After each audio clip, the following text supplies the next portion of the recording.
Good morning. I guess it's still morning. It's 11:02. Still morning. Well, we're gonna do our marriage moment, Monday minute. Early, because it's all in my head, and if I get it out now, I know, I was talking about stay it. there. Like, so. let's just do it now, and it's there. So you want to talk about roles today?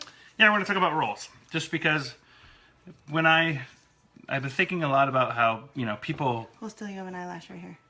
get married, and then there has to be some foundational things that a husband and wife work through before they have kids.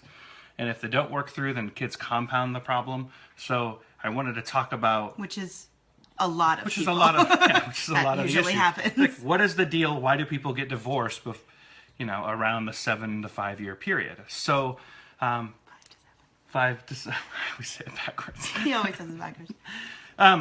So $10 to $8. $10 to $8. Okay, so what I wanted to talk about was roles. And that when we think of marriage, we think of roles. And we have men, and we have the wife, and we have 2 kids. I'll show you this in a second. And the man is the king. Oh, that is the worst. Whoa, the man's the king? The man's the king. Usually we look at our marriage as a patriarchal society, that husband is the leader of the family, and then the wife and the kids underneath. The problem with that is that when you first get married, it's just you and your wife. The queen. You and your wife. Okay? So what happens is that you two... Man.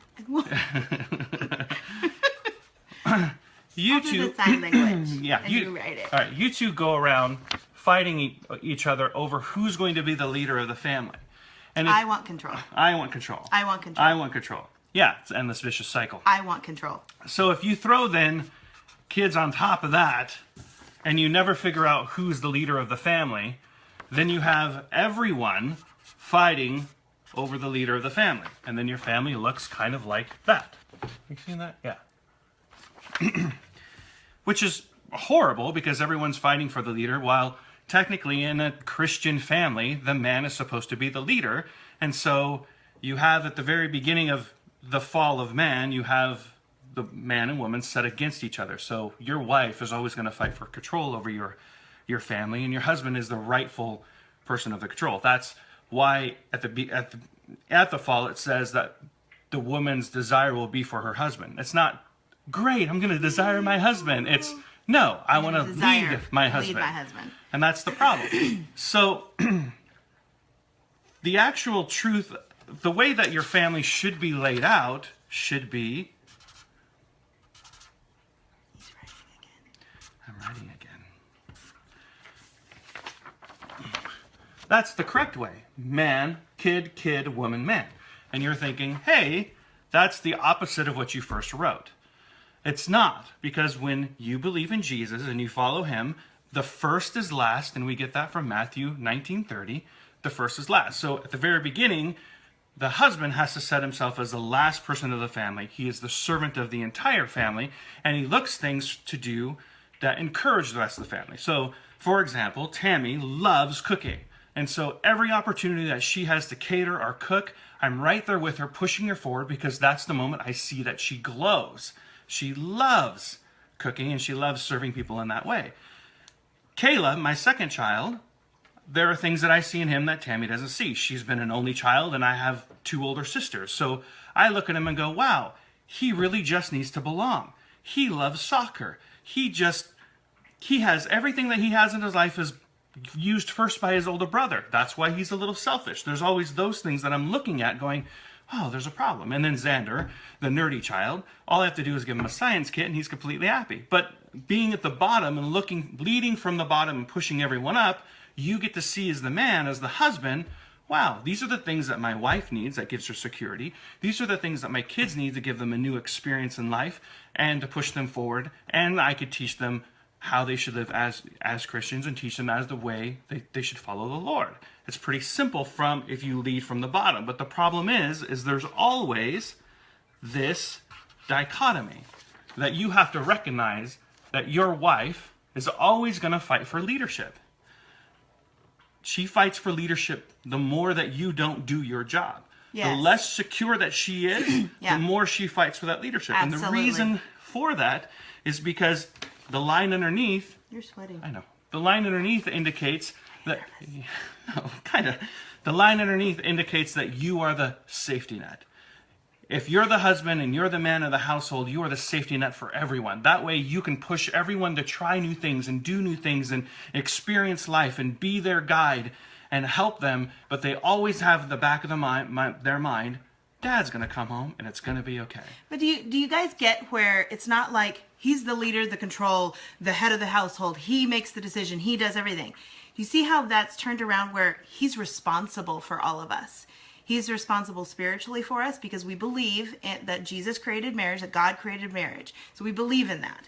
And so because of that, I defer to him. It doesn't mean we're not partners. Doesn't mean we're not a team. Doesn't mean I'm not his support. I'm his helper. That's why we were created, to be a helper to our husbands, to help them to make wise decisions, to give them a different perspective. Try this way. How about this? How about that? It doesn't mean it's his way or the highway and he doesn't listen to anybody. That's not what it means. But it also means that he has the head of the household. He never has to put his foot down on things because we're always a team on stuff. But I know that he's got me. He is responsible for us as a family. It is his responsibility that we go to church, that we do our spiritual things, that we're healthy and happy. It is my job to come alongside of him as his helper, to serve, respect, and love him, and his job to serve and love and care. There's two different roles, but they are equal. And God has created this amazing balance. You know, something I thought was, we love this. We've said this to a lot of people. At the very beginning, when God created the earth, he said, let us make man in our own image. And he made male and female. He didn't make Adam and Eve right then when he said he made a male and female. That means in mankind is both male and female. We bring out the female. Then he took Eve out of Adam and created this soft, gentle, nurturing person that's to be a helper to the strong, aggressive, responsible, person in the relationship. I know I'm sweating. It's because I can't cool down from the gym. Did you hear anything I just said? What? Anyway, we won't go on The much other, longer. But the other thing that you need to realize is that the circle of women and kids is that upon death, I am judged for everything that they do, which is the sucky part about it. But yeah, so as better be careful then, huh? as the husband, if you look at it at that point of view of, wow, if my wife has an affair, I'm judged on that. If she is an alcoholic, I am judged from that. If if I watch too much porn, I am judged on that. But if my kids watch porn, I am judged on that. If my kids kill someone, I am judged on that. It's not an easy spot to be at the bottom. It's not. It's a big responsibility. Right, and that's why in the Bible, Jesus also said, in Matthew 18:3, be like a child, and you can enter the kingdom of God. The being like the child part, I always thought, well, you just got to be innocent. It's not innocence. Is that if you look at the society back then, the children were low. So you have to be a low person to enter the kingdom of God. And humbling yourself and being a low person makes you first and makes you a leader and makes you the man of the household that everyone wants you to be. Doesn't mean we walk all over you. No. It's totally different. Yeah. Yeah. I love it. All right. I love you. I love you. Go cool off. Stupid Jim. See you next Monday.